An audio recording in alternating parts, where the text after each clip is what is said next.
राष्ट्र सर्वप्रथम, राष्ट्र सर्वप्रथम, राष्ट्र सर्वप्रथम, राष्ट्र। मुख्यमंत्री योगी आदित्यनाथ ने मिशन शक्ति के चौथे चरण के अभियान का शुभारंभ किया। मुख्यमंत्री आवास पर आयोजित कार्यक्रम के अंतर्गत उन्होंने रैलियों को हरी झंडी दिखाकर रवाना किया। इसके साथ ही लोक भवन में आज महिलाओं को भी सीएम योगी ने सम्मानित किया। इस अवसर पर कार्यक्रम को संबोधित करते हुए सीएम योगी ने कहा कि नारी शक्ति अभियान की शुरुआत 2020 में हुई थी। इसके साथ ही उन्होंने उत्तर प्रदेश सरकार द्वारा महिला सशक्तिकरण को बढ़ावा देने के लिए गए निर्णयों की चर्चा करते हुए कहा कि उत्तर प्रदेश पुलिस बल में 20% महिला कर्मियों की भर्ती की जाएगी।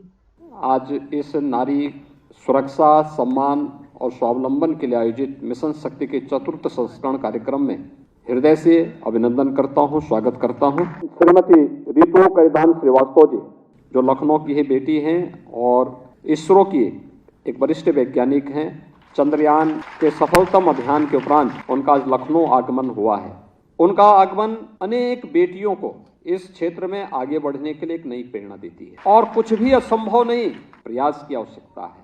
श्रीमती हेमोप्रभा सोफिया जी हैं, पद्मश्री से सम्मानित हैं और वे असमिया में बोल रही थी, लेकिन उनके सारे भाव हर व्यक्ति समझ रहा था। भाषा बाधक नहीं हो सकती है हमारी संवेदनाओं को व्यक्त करने के मार्ग में, हमारी भावनाओं को अभिव्यक्त करने के मार्ग में। उन्होंने अपने क्षेत्र में कुछ विशिष्ट योगदान किया। कैसे हम अपनी हाथ की कारीगरी के माध्यम से अपने हुनर को एक मंच अपने प्रयास से दे करके अपने आप को सशक्तिकरण के एक मॉडल के रूप में प्रस्तुत कर सकते हैं, और वह उन्होंने करके दिखाया। और श्रीमती रोशनी नादर मल्होत्रा जी से का भी, वे HCL ग्रुप की CEO और चेयरपर्सन हैं और उनके द्वारा इस फील्ड में जो कार्य किया जा रहा है, शिव नाडर फाउंडेशन अनेक रचनात्मक कार्यक्रमों को उत्तर प्रदेश के अंदर कर रहा है। चाहे सीतापुर में एक रेजिडेंशियल स्कूल का है, बुलंदशहर में है, अन्य अनेक फील्ड में इस फाउंडेशन के द्वारा लगातार उत्तर प्रदेश सरकार के साथ भी और अपने स्तर पर भी, फाउंडेशन के स्तर पर भी अनेक सकारात्मक और रचनात्मक कार्यक्रमों को आगे बढ़ाने का कार्य किया जा रहा है। ये चीजें दिखाती हैं कि हर एक क्षेत्र में संभावना है, केवल उस संभावना को समय से चुनना और फिर उस पर सरपट दौड़ पड़ना। अगर हम इस फील्ड में आगे बढ़ने का प्रयास करेंगे तो सफलता फिर कहीं भी आपसे पीछे नहीं रहने वाली है।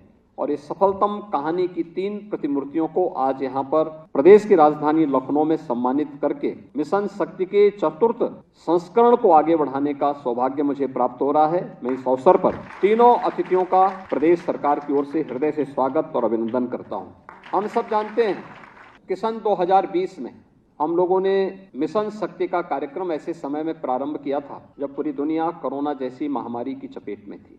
उन स्थितियों में बहुत सारे लोगों को नहीं लगता था कि आखिर क्या होगा, लेकिन इस शक्ति को मैंने तब पहचाना था जब कोरोना कालखंड में लॉकडाउन के दौरान भी और इसके उपरांत भी जब चुनौतियां आई थी, हर व्यक्ति अपनी जान बचाने के लिए भाग रहा था। और उस समय मैं जिस गांव में जाता था, मुझे उस गांव में लोगों की सेवा करते हुए, लोगों के बीच में कार्य करते हुए कोई न कोई ANM, आशा वर्कर या आंगनबाड़ी की कार्यकर्त्री वहां पर उस गांव में मुझे उनके बीच में कार्य करती हुई दिखाई देती थी।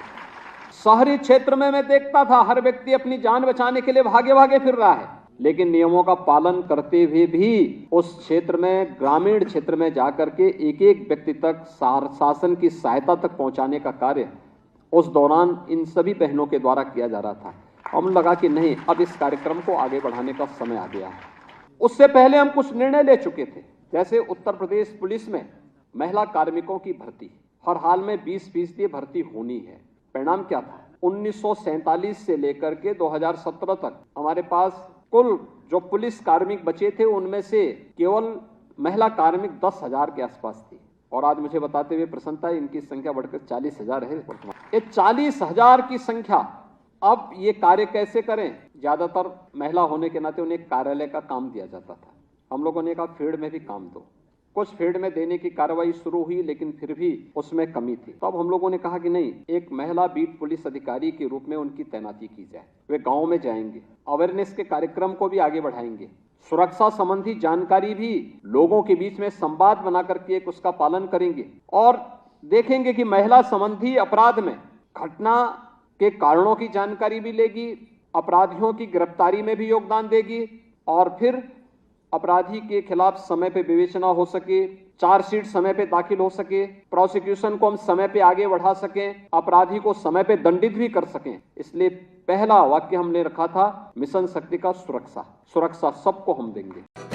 राष्ट्र सर्वप्रथम